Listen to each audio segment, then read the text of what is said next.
Hi നമസ്കാരം. എല്ലാവർക്കും passion fruit കിച്ചണിലേക്ക് സ്വാഗതം. എല്ലാ കൂട്ടുകാരും സുഖമായിട്ടിരിക്കുന്നു വിശ്വസിക്കുന്നു. ഞാൻ ഇന്ന് വന്നിരിക്കുന്നത് കാന്താരി മുളക് അച്ചാർ റെസിപ്പിയുമായിട്ടാണ്. വീഡിയോയിലോട്ട് പോകുന്നതിന് മുമ്പ് ഈ ചാനൽ ഏതെങ്കിലും കൂട്ടുകാർ ആദ്യമായിട്ടാണ് കാണുന്നതെങ്കിലും മറക്കാതെ സബ്സ്ക്രൈബ് ചെയ്തേക്കണേ. അതുപോലെ ലൈക്ക് ചെയ്യാനും ഷെയർ ചെയ്യാനും വീഡിയോ ഫുള്ളായിട്ടൊന്ന് വാച്ച് ചെയ്ത് സപ്പോർട്ട് ചെയ്യാനും മറക്കല്ലേ. അപ്പോൾ ശരി, നമുക്ക് ഇതെങ്ങനെ തയ്യാറാക്കുന്നത് നോക്കാം. അതിനായിട്ട് ഞാൻ കുറച്ച് കാന്താരി ഇതുപോലെ എൻ്റെ ഞെടുപ്പെല്ലാം ഒന്ന് കളഞ്ഞിട്ട് വൃത്തിയാക്കി എടുത്തിട്ടുണ്ട്. ഇനി നമുക്ക് ഒരു ചീനച്ചട്ടിയിലോട്ട് ഒരു 2 ഗ്ലാസ് വെള്ളം അളന്ന് ഒഴിച്ചു കൊടുക്കാം. എന്നിട്ട് ഇത് ഗ്യാസിലോട്ട് വെച്ച് കൊടുക്കണേ. അതിന് ശേഷം നമ്മൾ ഞെടുപ്പൊക്കെ കളഞ്ഞ് വെച്ചിരിക്കുന്ന കാന്താരി മുളക് ഇട്ട് കൊടുക്കാം. ഇനി ഒരു 4-5 മിനിറ്റ് ഒന്ന് ഇതുപോലെ ഒന്ന് തിളപ്പിച്ചെടുക്കാം. ഇതെല്ലാം ഒരു 4-5 മിനിറ്റ് ഒന്ന് തിളച്ച് വന്നിട്ടുണ്ട്. ഇനി നമുക്ക് ഈ വെള്ളത്തിൽ നിന്ന് ഈ കാന്താരി എല്ലാം ഒന്ന് കോരി മാറ്റാം.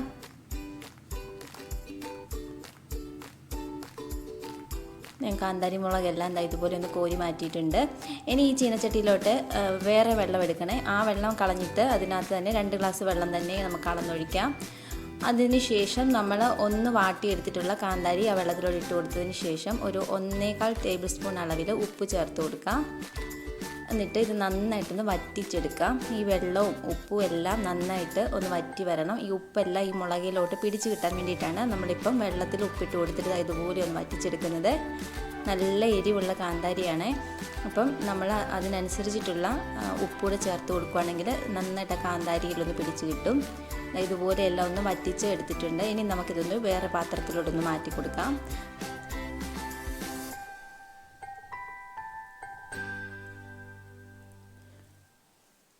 കാന്താരി മുളകെല്ലാം നന്നായിട്ട് ഉപ്പെല്ലാം പിടിച്ച് കിട്ടിയിട്ടുണ്ട്. ഇത് വേറൊരു പാത്രത്തിലോട്ട് മാറ്റിയിട്ടുണ്ട്. അതിനുശേഷം ആ ചീനച്ചട്ടി തന്നെ ഒന്ന് കഴുകിയെടുത്തതിന് ശേഷം ഗ്യാസ് വെച്ച് കൊടുക്കാം. ചൂടായിട്ട് വരുമ്പോഴേ ആവശ്യത്തിലുള്ള ഓയിൽ ചേർത്ത് കൊടുക്കാം. ഞാൻ വെജിറ്റബിൾ ഓയിലാണ് ചേർത്തിരിക്കുന്നത്. നിങ്ങൾക്ക് വേണമെങ്കിൽ നല്ലെണ്ണ ഉണ്ടെങ്കിൽ അത് ചേർത്ത് കൊടുത്താലും മതിയാവും. എണ്ണ ചൂടായിട്ട് വന്ന് കഴിയുമ്പോഴേ ആവശ്യത്തിലുള്ള കടുക് ഇട്ട് കൊടുക്കാം. കടുക് നന്നായി പൊട്ടി വന്നതിന് ശേഷം നമുക്കിതിനകത്തോട്ട് ആവശ്യത്തിനുള്ള വെളുത്തുള്ളി ചേർത്ത് കൊടുക്കാം. ഞാനിപ്പോൾ 1 കൂടം വെളുത്തുള്ളിയാണ് എടുത്തിരിക്കുന്നത്. അത് ചേർത്ത് കൊടുക്കുന്നുണ്ട്.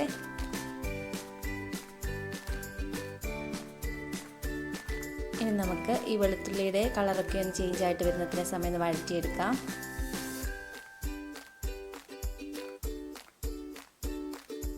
ഇത് വെളുത്തുള്ളിയുടെ കളറൊക്കെ ഒന്ന് ചേഞ്ച് ആയിട്ട് വന്നിട്ടുണ്ട്. ഇനി ഇതിനകത്തോട്ട് ചെറുതായിട്ട് അരിഞ്ഞ് വെച്ചിരിക്കുന്ന ഇഞ്ചി ചേർത്ത് കൊടുക്കുക.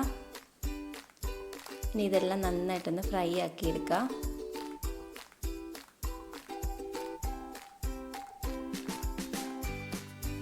ഇനി നമുക്കിതിനകത്തോട്ട് ഒരു ചെറിയ കഷ്ണം കായം ഒന്ന് ചെറുതായിട്ട് പൊട്ടിച്ചത് ചേർത്ത് കൊടുക്കാം.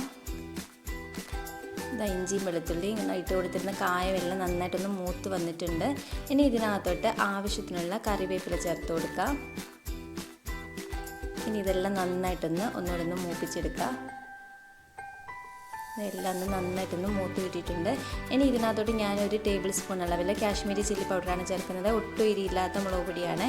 ഇനി ഇതിൻ്റെ കൂടെ തന്നെ ഒരു 1/4 സ്പൂൺ അളവിൽ ഉലുവ പൊടിച്ചതും 1/4 സ്പൂൺ അളവിൽ മഞ്ഞൾ പൊടിയും കൂടി ചേർത്ത് കൊടുക്കാം.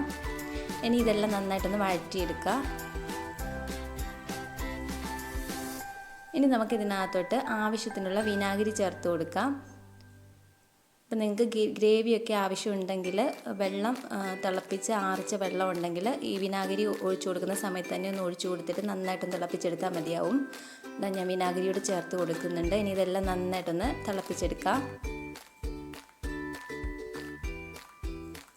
ഇനി നമുക്ക് മുമ്പേ നമ്മൾ വേവിച്ച് വെച്ചിരുന്ന കാന്താരി ഉണ്ടല്ലോ അതോടെ ഇതിനകത്തോട്ട് ചേർത്ത് കൊടുക്കാം. ഞാൻ ഈ എരിവെല്ലാം ഒന്ന് ബാലൻസ് ചെയ്യാൻ വേണ്ടിയിട്ട് കുറച്ച് ശർക്കരയും കൂടി ചേർത്ത് കൊടുക്കുന്നുണ്ട്. നല്ല എരിവുള്ള കാന്താരി ആയതുകൊണ്ടാണ് ഞാൻ ഇച്ചിരി ശർക്കര ചേർത്ത് കൊടുക്കുന്നത്. വേണമെങ്കിൽ ചേർത്ത് കൊടുക്കാം, ഇല്ലെങ്കിൽ സ്കിപ്പ് ചെയ്യാം. അതിനുശേഷം നമ്മൾ ആ കാന്താരി ഇതിനകത്തോട്ട് ചേർത്ത് കൊടുത്തിട്ട് നന്നായിട്ട് ഇളക്കി മിക്സ് ചെയ്തെടുക്കാം. ഈ സമയത്ത് ഉപ്പ് വേണമെന്നുണ്ടെങ്കിൽ ചേർത്ത് കൊടുക്കാം. കാന്താരിയിൽ ഉപ്പ് പിടിച്ചെന്ന് പറഞ്ഞാലും അത് ആ കാന്താരിക്കകത്തോട്ട് തന്നെ നിൽക്കുകയുള്ളൂ. ഈ മസാലക്കകത്ത് കുറച്ച് നമ്മളത് ഇച്ചിരി ഉപ്പൂടെ ചേർത്ത് കൊടുക്കണേ. നല്ല എരിയുള്ള കാന്താരി ആയതുകൊണ്ട് ഉപ്പും പുളിയെല്ലാം നന്നായിട്ട് ചേർത്ത് കൊടുക്കണം. ഇതെല്ലാം നന്നായിട്ട് ഇളക്കി മിക്സ് ചെയ്യുന്നുണ്ട്. ഇപ്പം നമ്മുടെ കാന്താരി അച്ചാറിന് ഇച്ചിരി കൂടെ ഉപ്പ് വേണമായിരുന്നു. അതുകൊണ്ട് ഇച്ചിരി ഉപ്പൂടെ ചേർത്ത് കൊടുത്തിട്ട് എല്ലാം ഒന്ന് മിക്സ് ആക്കി എടുക്കുന്നുണ്ട്. നല്ലൊരു അടിപൊളി കാന്താരി അച്ചാറാണ്. അപ്പോൾ ഇത് 2-3 മാസം നമുക്ക് ഫ്രിഡ്ജിൽ സൂക്ഷിക്കാം. ഇത് 2-3 മാസം കഴിഞ്ഞ് എടുക്കുകയാണെങ്കിൽ കാന്താരി നന്നായിട്ട് അടുത്ത് കിട്ടും. അപ്പം ഞാനൊരു പാത്രത്തിലോട്ട് നിന്ന് മാറ്റുന്നുണ്ട്. നല്ലൊരു അടിപൊളി അച്ചാറാണ്. അപ്പോൾ എല്ലാവരും മറക്കാതെ ട്രൈ ചെയ്തിട്ട് ഫീഡ്ബാക്ക് കമൻറ്റ് ബോക്സിൽ അറിയിക്കാൻ മറക്കല്ലേ. Thank you.